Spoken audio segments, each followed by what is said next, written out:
although death holds center stage in this book, it is equally also about life and about time. So I wanted to sort of start with those three subjects, and maybe before we dive in too deeply, I just wanted to ask you, Edwidge, if you could contextualize for us this book and its place in a series of writers writing about literature, writing about other writers, and then the last part of that is, why did you choose some of the writers that you chose to talk about here? So the book came about, the art of death, writing the final story. And every time people hear, like when I would tell people this, what are you working on? I said, I'm working on this book about death, and the subtitle is writing the final story. And people would say, well, first of all, they would say, are you okay? and it depends on the person's personality or approach to death. The conversation would end really abruptly, or we would be speaking 3 hours later based on their level of interest in the subject. But I started writing the book after my mom passed away in October 2014. And one of the things that happens when you lose a loved one is you get a lot of books from people. I got a lot of poetry. I got maybe my 10th copy of C.S. Lewis's A Grief Observed. And I already had 5 from when my dad passed away 10 years before. And I had read them all. But there was something about also you're seeking solace, right? You're seeking just not feeling, because I kept thinking in that moment, both when my mom passed away and my dad passed away, I thought there were maybe 3 other people in this world who understand exactly this particular feeling with this particular person, and those were my brothers who had, and even for them it was different, but and then I started reading, and I couldn't write beyond what I was feeling. I felt like I had to address that in the work that I was doing. And so, and then I heard about this series of, someone gave me another book in this series, Kima Jones, who is a poet and now works with writers, who's a publicist and just patron of the arts. And so she gave me this another edition of this, and then I started reading it, and it was this sort of a writer writing about art.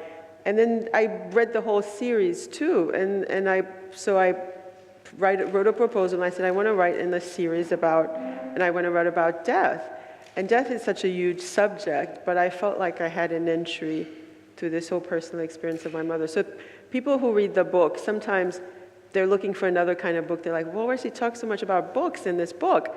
And it's because it's in this series about writers and books. So I'll pre-answer that question. And the books selected because they were books that I loved, and books that before I was so directly facing grief and the death of my parents and other people in my life, I had loved because they addressed death so in so many ways, like 100 Years of Solitude, Gabriel Garcia Marquez, everything by Toni Morrison, and even A Grief Observed. And so I really wanted to write about my personal experience, but also write about the way other writers have written about death.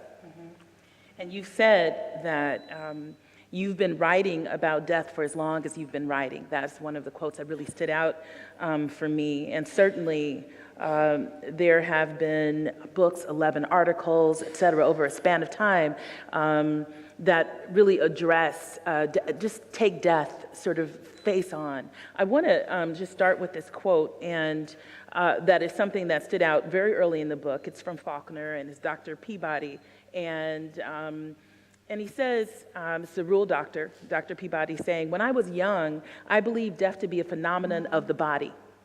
Now I know it to be a function of the mind. And he goes on to say, the nihilists say it is the end, the fundamentalists the beginning, when in reality it is no more than a single tenant, our family moving out of a tenement or a town. Talk about that particular passage. Well, that passage struck me very powerfully because we were all along that spectrum in my family. You know, there are some of us who believe that it's the end, you're done, and then there are others very sort of the more religious members of my family who believe that it's a beginning, part of a very beautiful beginning. And I think at different times I sort of fell along the spectrum of the tenement. It was to me a more comforting kind of image that it's just that there's a poem also that sort of you stepped out of the room.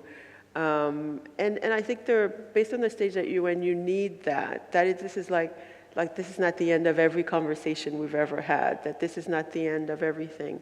And even, I think for me, I take comfort in that whole element of the tenement part, because I still feel like I can speak to my parents, like I still feel like it's an ongoing conversation. There are things that I feel like I can still ask them. And maybe it's, as Joan Didion calls it, magical thinking, but I still find comfort in that element, that sort of the openness of some certain possibilities. So even that, the whole structure of as I lay dying, it's sort of like prolonging that goodbye, and I think we all do that to a certain extent. So like that physical goodbye, we sort of want to, we want the person to stay as long as possible on one level, but we don't want to see them suffer. And then, at some point, then it's a continual, how could it suddenly end? It's just, that didn't seem possible to me. And you also talk about very personal deaths in this book. And one of the things that you and I have in common, and we talked about a little bit, is that we both were there and were witness to our mothers dying. And you quote something that your mother would say often, and I hope you can say it in Creole, that we carry our coffins with us every day. Can you talk a little bit about, because there's so much about what is the Creole for that? It's like literally we're all walking with our coffins under our armpits every day, yeah. And certainly that's a way of thinking about it, right? There's something, though, I think about your mother in the hospital and being so proud of you, wanting to give each doctor your book. That was so sweet and so poignant. Yeah. And also there are moments that are harder to take, but that are equally human, and that you write about unflinchingly, about when the body is breaking down, about blood and waste, and having to manually maybe export those things. Mm-hmm. Can you talk a little bit about your writing about deaths close to you and what that has also told you about just writing about death and the art of writing about death? Well, one of the things that was such a marvel to me is that, and such an honor, too, that I felt like I was able to, being present with my mother when she was dying, that I was able to usher her out as she had ushered me into this world. And that whole, I just felt like there was such it was a total accident of time, because we didn't live in the same city, and she came to visit me, and then I noticed that she was skinny and her stomach was big, and we went to see the doctor, who was a friend of mine, and then it was like it rolled down from there, then the test and the thing. So, and then she thought she was coming to Miami, where I live, for Christmas, and she never went back to New York, where her house was. So it was a whole series of accidents, and we'd spent so much of our lives apart. I spent 8 years of my life in my childhood with my aunt and uncle in Haiti, when my mother was in New York. So it just aligned. I was so lucky that I had that moment. But with the books, it was interesting because my parents didn't really want me to be a writer. They wanted me to be a nurse or a doctor. But once the books were published, so when my dad was sick too, when he was dying, we would go to his pulmonologist. He's like, give him your book. And I wasn't sure why and it's strange. Anybody who's given anybody a book, often you don't hear back from the person you're giving the book. It's kind of, yeah, and there's a kind of silence that follows, right? And it was the same with the doctors. They did, they acknowledged receiving the book, and then they went about their doctorly work.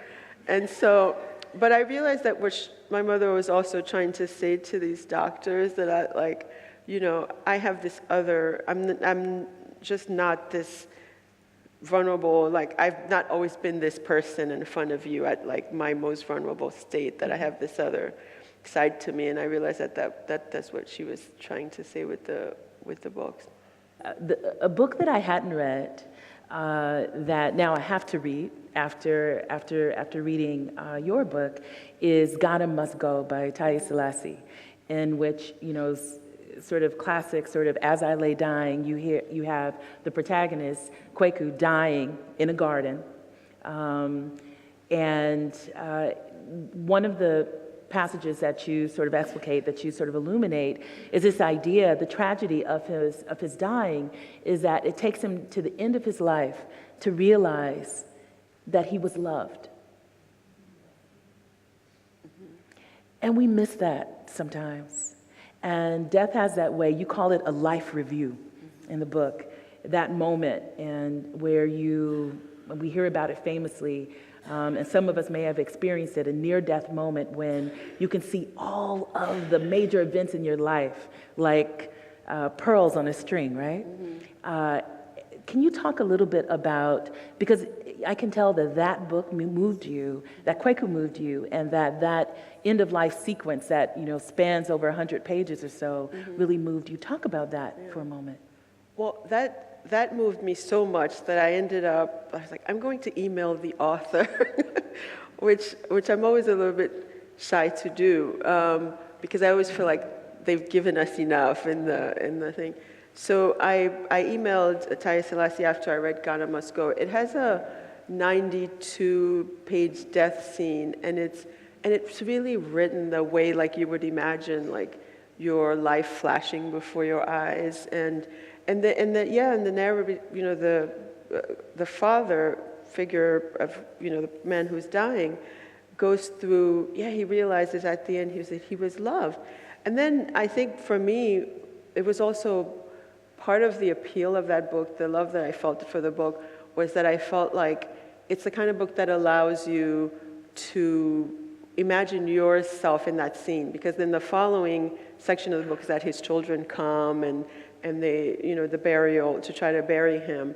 But you kind of imagine how that scene, as long as it was, would it have been different if, say, his loved ones were there, because he's also alone, and sort of the role that we as sort of loved ones play in that situation, and the urgency almost that you have to help your loved one feel loved. Because even my dad verbalized it more as he was dying. He said, I'm not sure that he would verbalize it in his own way, like he wasn't sure that he had accomplished what he meant in this life, but he knew, like he said to us, he knew that he had led us to where he felt he needed to, and that was his satisfaction. And on some level, before I was a parent, I felt like, oh my gosh, that's tragic in a way, that is sort of like that your sense of satisfaction at the end of your life is outside of yourself. Mm-hmm. But gradually, I feel like it's like the most beautiful thing, that you had invested in other human beings. And then, so that's where he felt like that was the meaning of his life. Mm-hmm. And so that to me sort of, I think the fact that he was a father, and I was probably thinking about my father and this whole, but some of us have to do it in a solitary way as well. Like he had to do it in a solitary way, and other people have to. And that book just offers a path to that. You quote Ta-Nehisi Coates, and thinking about a parent dying, and maybe at the end of their life, they're thinking about their main concern is outside of their death, but maybe what their legacy is and how that legacy might live on in their children. And something that struck me, and I've grown up hearing this my entire life, and I'm sure that every tradition has a way of saying this, but certainly within the Black Southern tradition, growing up, I would hear a lot, if you misbehaved or if you acted in some way that was untoward, as my family would say, coming from Grand Cane, Louisiana, they'd say, I brought you into this world, now I'll take you out, right? So I grew up hearing that. And you should and of course, that's the ultimate stop in the tracks, right? You just stop, with brakes on, right? But you shed more light on that with Ta-Nehisi Coates, because one of the things that Ta-Nehisi says is that he talks about that one of the biggest fears of a Black parent, in saying that one of the biggest fears that's inherent in that is the idea that I would rather take care of what seems inevitable myself than to have you die in the streets of America. And that is something that I have to say that I wasn't prepared for, but it shed so much light on what was being said. This idea that I didn't bring you here. I think James Cone said, death is not the point of history, right? So I didn't bring you here to be hurt. And you invoke that again with Morrison, with Margaret Garner thinking about, the protagonist who takes her own child's life rather than be re-enslaved, right, in that moment. I want to just kind of wrap that all up in thinking about going from your father, your mother, this idea that Ta-Nehisi speaks to, your life is important to me as a parent, and I want to be there from the beginning to the end of it. And then your life is so important to me that I would rather see you on the other side than to see you hurt at someone else's hands. Yeah.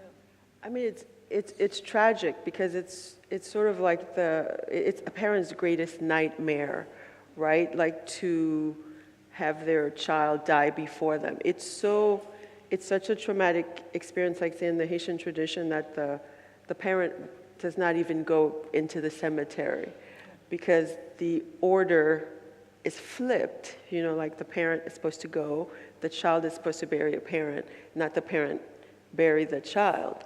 And so it's the fact that a parent might say, I can take you out and mean it, like Toni Morrison's characters, they mean it. And Sula, the mother, sets her son on fire, who comes back from the war, a drug addict. And so she completely means that. But just like Margaret Garner and the character, the character in Beloved is saying is that there are things worse than death. And it's the same reason that people jumped off the decks of their slave ships.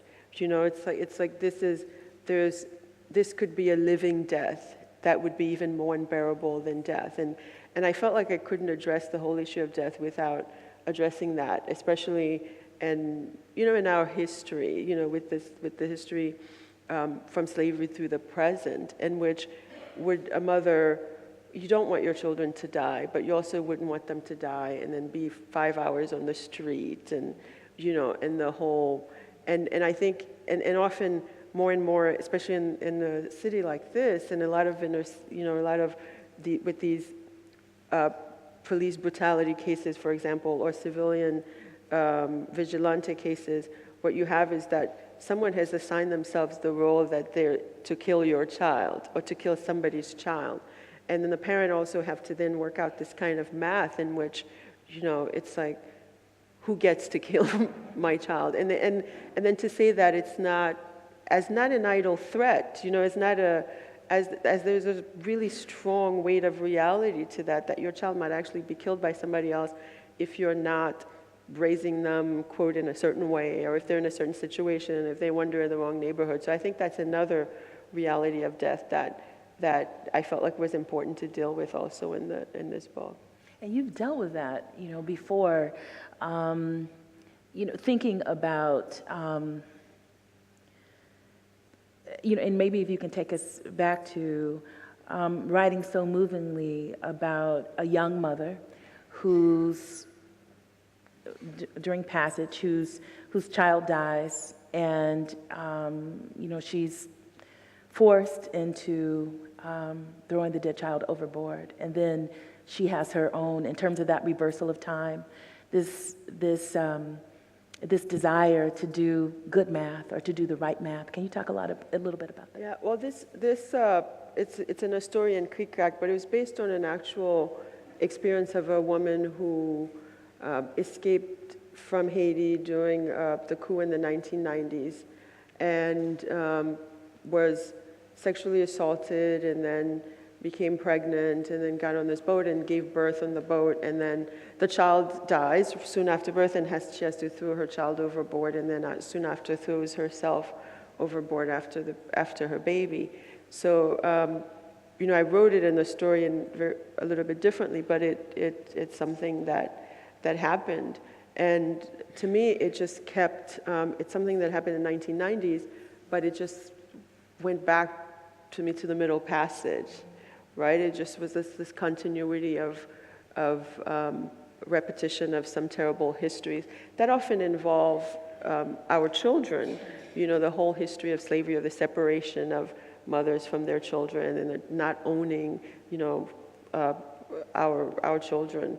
In the way that we don't own our children, but just not having claim to them, which is also why sometimes they were given names that lay claim to them, and or markers on their bodies if we find them again, and that whole notion of the continuous separation that I think other people made, this in the story.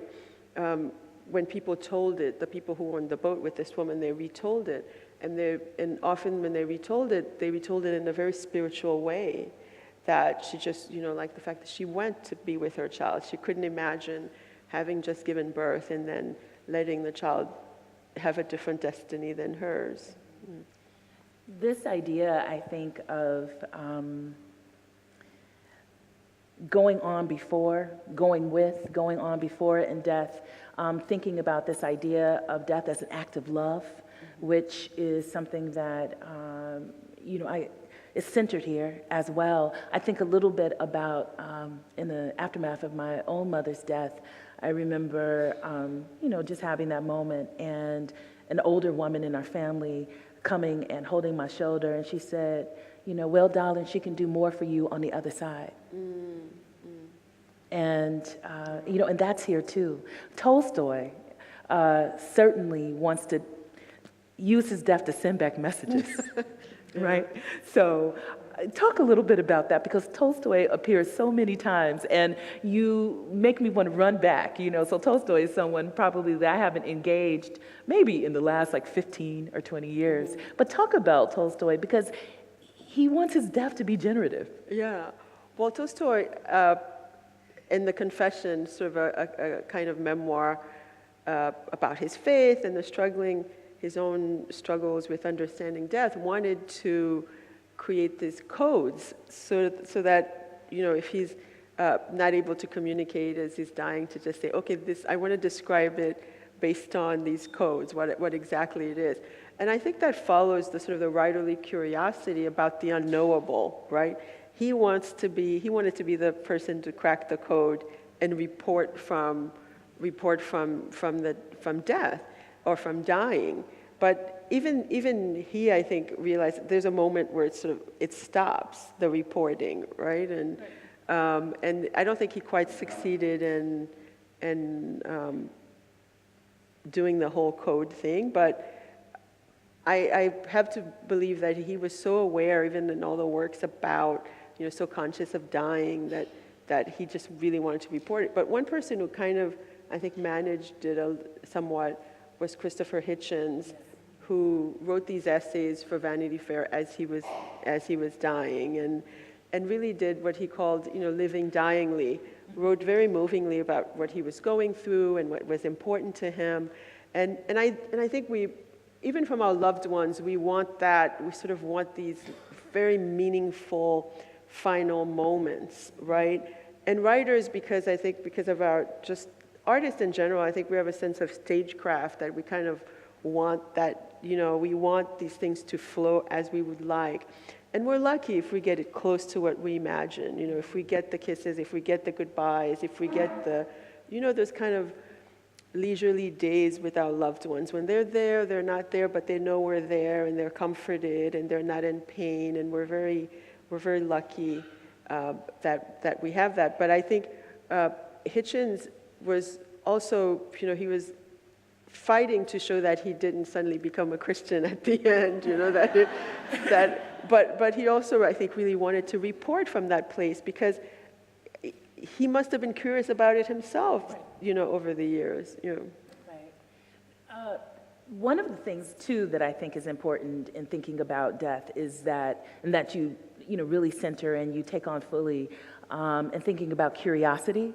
The curiosity about death is suicide. And Sylvia Plath, they're dying as like an art, like everything else. I do it exceptionally well. She and Sexton, who would take her life after Sylvia Plath. Both of them talked really throughout their work. Maybe they were preoccupied, and some would say obsessed, with this idea of, obviously, a lot of the work engages suicidal ideation, and there is the lure of death, in almost every page, and taking one's own life. Can you talk a little bit about suicide as not as necessarily a form of curiosity about death, but as a dance with death that we see throughout their work, and you talk about it a lot here.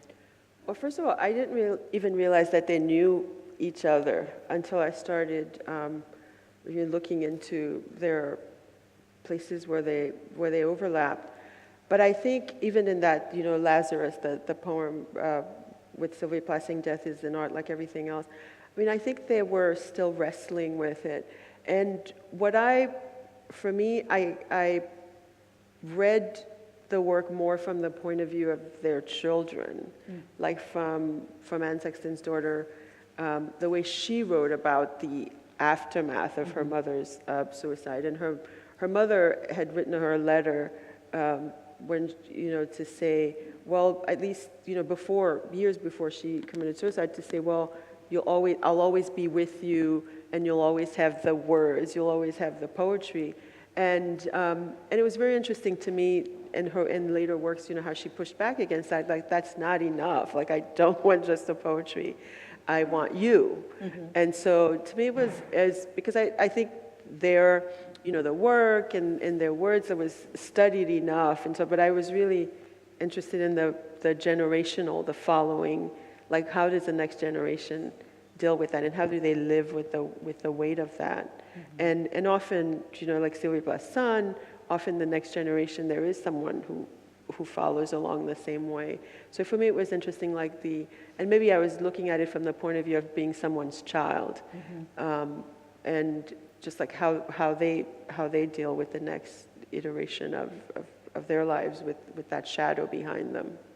Yeah, I think the fear of a parent dying is probably one of the greatest terrors that you experience as a child. There's always that moment when the parent is away too long, mm-hmm. and and the question comes, will they come back? Mm-hmm. And certainly Gray writes a lot about that in writing about her mother, and wanting to substitute the words for the woman. Mm-hmm. I wanted to ask you, because there is another phrase in Creole which to me sort of has this double sort of meaning, both a parent being gone, being deceased, or being away. Mm-hmm.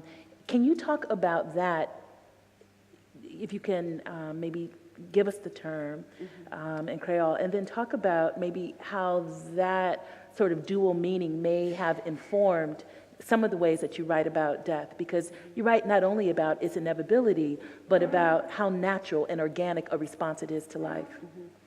Well, the phrase is Lord Bordelot. So Lord Bordelot is the other side of the river, on the other side of the water, and it could either mean that someone has traveled, has gone across to another country, or that they've left this earth. And so often when I was little and my parents were in New York, I would hear people say, oh, her mom is Lord Bordelot.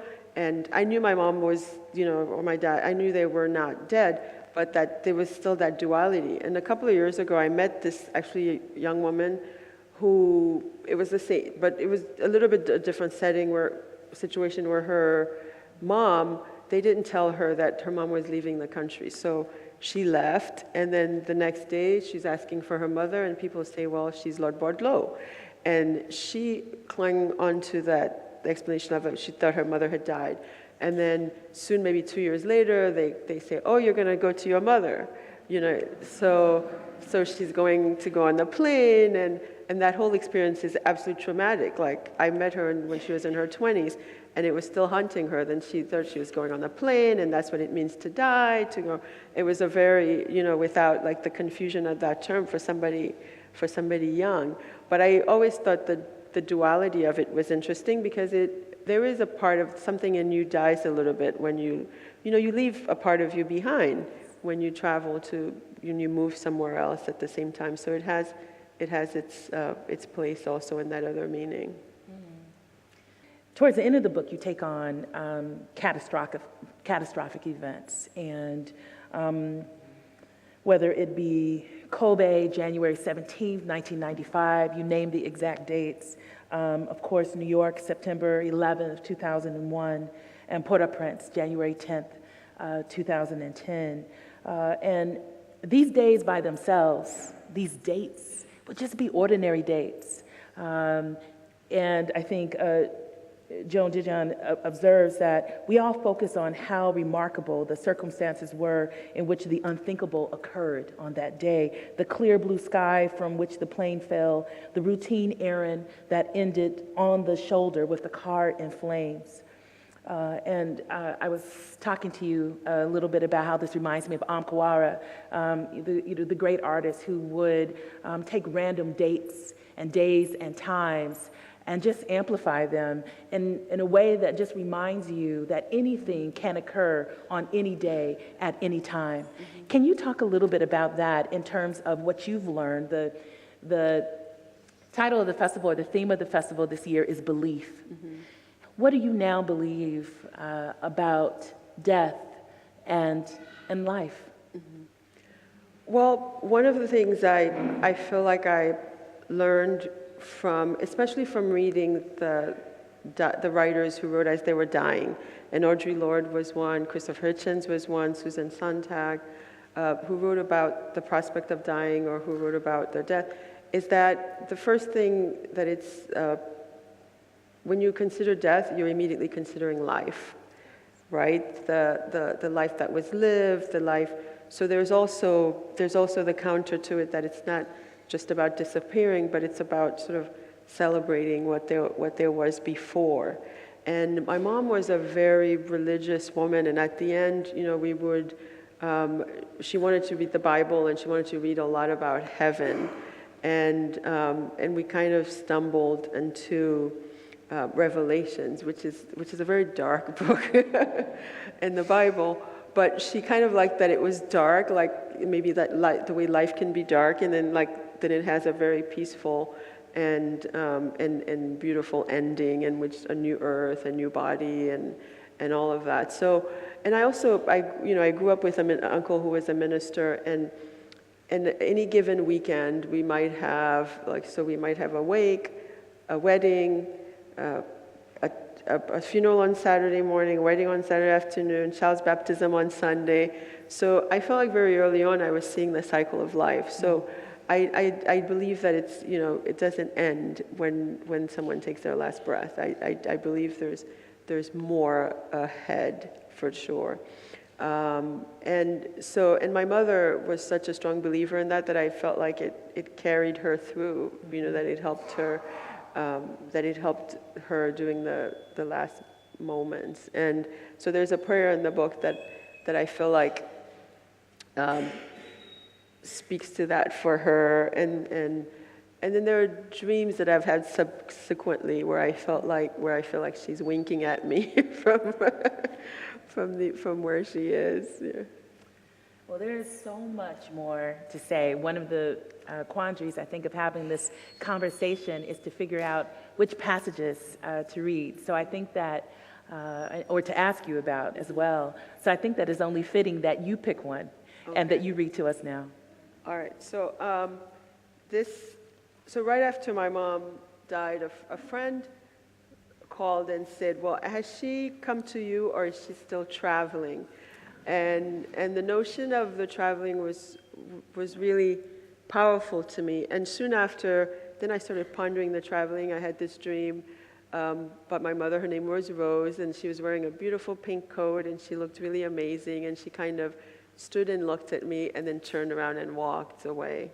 And then I continued to dream about her on and off. But this is about another dream I had about right a year and a day after she died, and it's about a purse. My mom realized after she died was a kind of hoarder, so and someone just recently told me about this Swedish death book that it says it's a cleaning situation, you have to clean like you're gonna die, and so my mom was the opposite of that, and so when we were cleaning her things, we found like things we had thrown away like 10 years before, and so but she was a big collector of purses, so this is about a dream in a purse. A year to the day after my mother died, I dream that I wake up shaking after realizing that I had abandoned her in the hospice ward for a week and had completely forgotten about her. In the dream, I jump out of bed and rush to the hospital, panicked that my mother had been buried without anyone she loved saying goodbye. The hospice room in my dream looks a lot like the one my mother had actually stayed in, with plain white walls and a window overlooking a courtyard with a walking trail that snaked through a garden full of cement benches. In my dream, when I walk into that room, I find someone who looks like my mother standing by her bed, waiting for me. She looks like she did in her coffin at her funeral, thin, though not as haggard, and with layers upon layers of dark pancake makeup on her face. In my dream, she's wearing a long black wig and a short cocktail dress with silver sequins on the front, and before I can hug her, she begins rocking herself, then starts dancing a slow, mournful dance. As she is dancing, I realize that she doesn't recognize me. I suddenly do not recognize her either. I can't figure out who the woman I'm looking at is, but she's not my mother. So I quickly turn around and walk out of that room without saying goodbye. In the hallway outside the hospice room, I start to mumble a few words to myself about a purse. A purse? A few months before, among my mother's things, I had found a beautiful purse. My mother was very fond of purses. She also liked church hats, but had more purses. Maybe it was because she used to make purses in the factories where she worked. In any case, she liked having purses around. Most of the handbags and purses I found in her house in New York, and that I eventually ended up giving away, had pieces of hard caramel candy tucked in the pockets, along with bus fare, $2 worth of coins individually wrapped in paper napkins. Out of my mother's dozens of purses, I had kept only a few and had only one on the night table by my bed. It was a seashell-shaped vintage purse covered with gray and silver beads. The two-headed metal claps clicked loudly when you opened and closed it. The inside was lined with gold silk and that had faded in some places and gotten browner in others. Inside a tiny pocket, I saw the number 2 written in black permanent marker, and I realized that this purse had cost my mother $2 at the Goodwill near the diagnostic center where she had some of her early tests, the same Goodwill where she and I would browse through shelves and bins searching for such treasures. Somehow that purse makes its way into my dream, and as I walk away from the dancing woman in the hospice ward, the woman who was not really my mother, I begin talking to my mother about that purse. Mama, ça c'est busu, I mutter under my breath. Mama, this is your purse. It is a purse inside a dream, as if there is nothing left for it to carry in the real world. But I am still carrying it like I am still carrying you. Mama, I miss you. Mama, I love you. Reposez, please rest. Goodbye.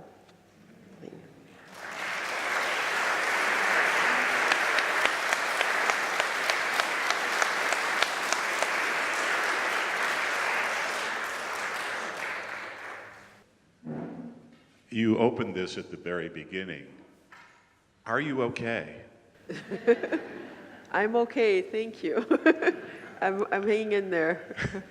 How different is your view of death compared to the culture that you and your family came from?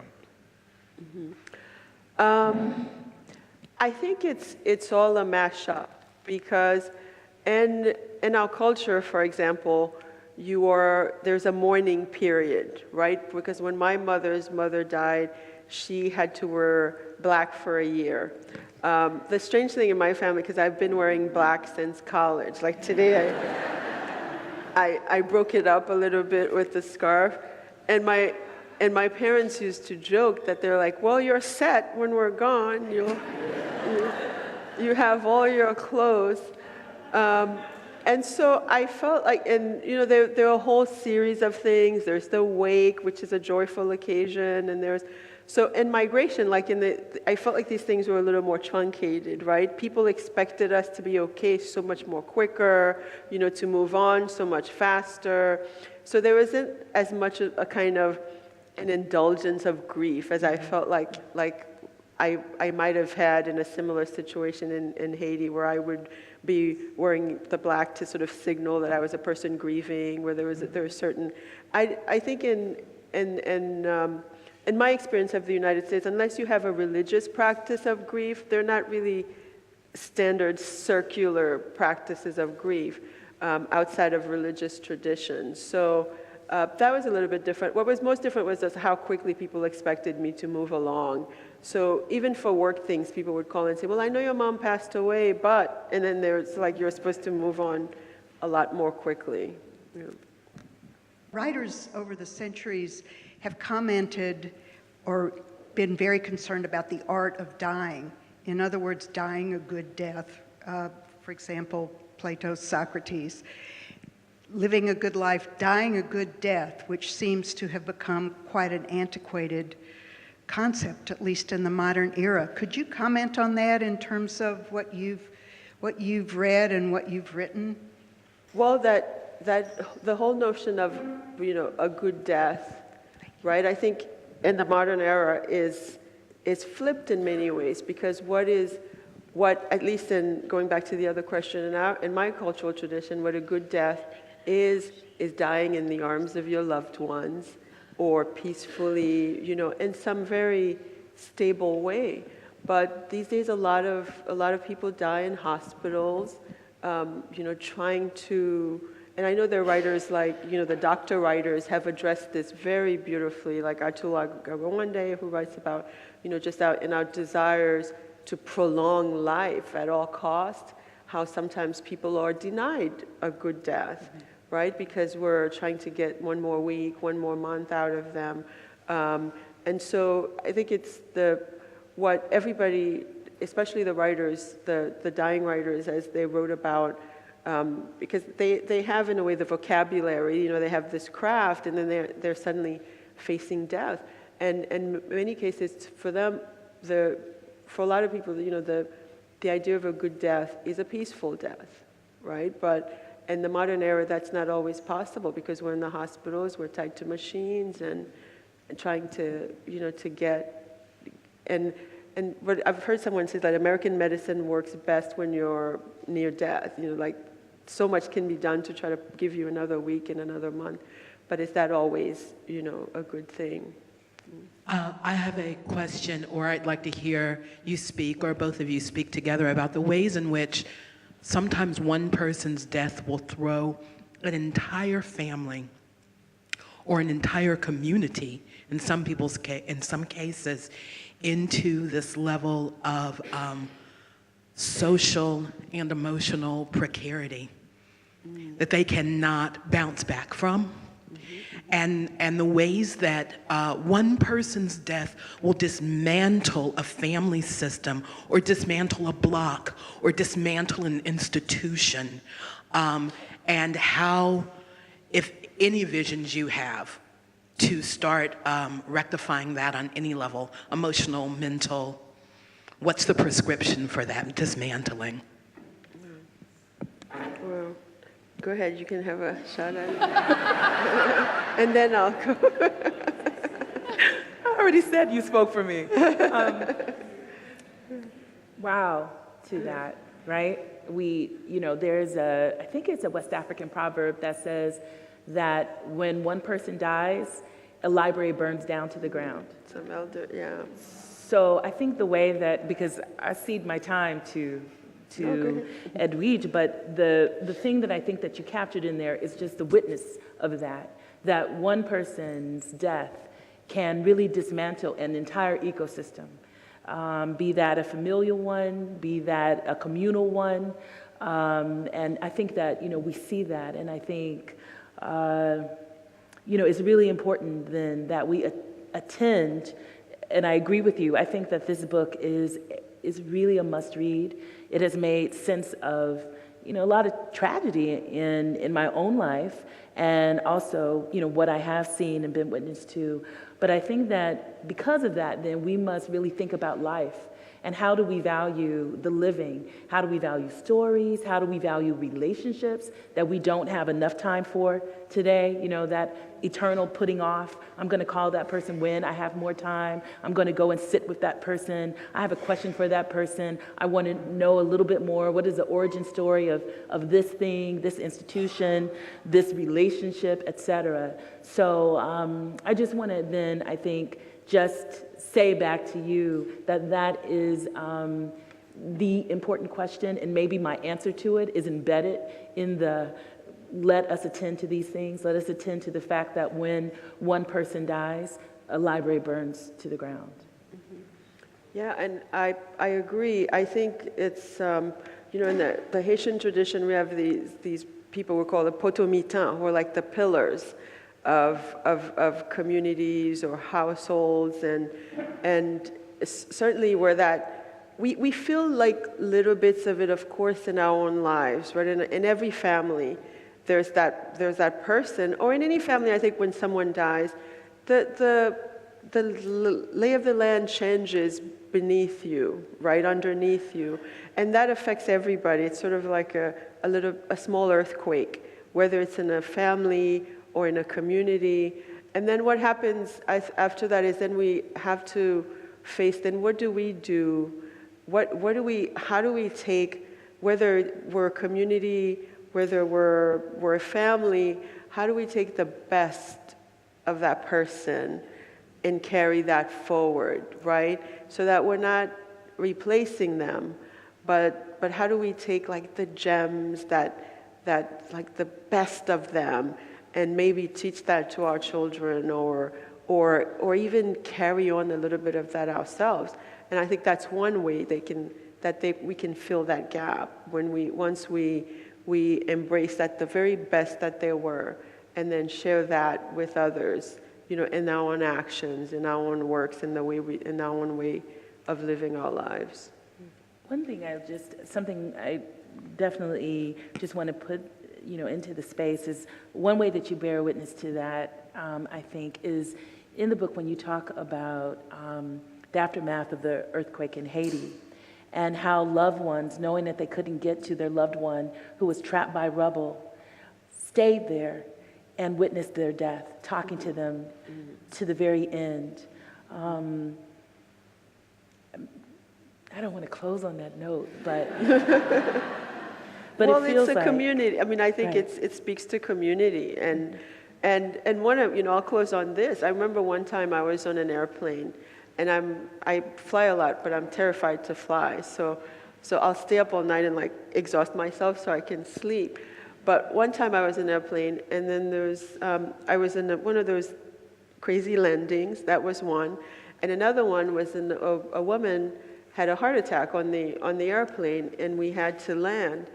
And I was suddenly struck at just how quickly, like, this random group of people became a community, especially in the scary moment. We're like, oh my gosh, we're all suddenly have the same destiny, right? And how that immediately made us community, like made us family.